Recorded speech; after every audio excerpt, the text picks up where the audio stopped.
Can you delete recently played on Spotify? Hey guys, welcome to this new guide video of our channel. Now you can see this menu on your Spotify which say recently played, and you can also view the recently played on the top by tapping on this timer.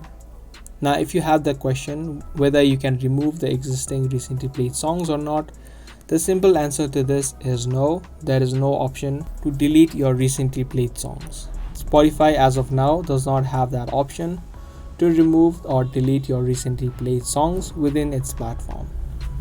But however, I'm going to show you an alternative way that you can avoid other people viewing at your recently played songs.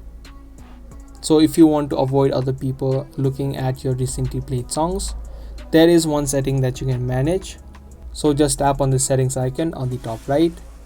From here you just need to scroll down and you'll see a section of socials right here. Now under socials you'll see private sessions. You can just toggle this option on.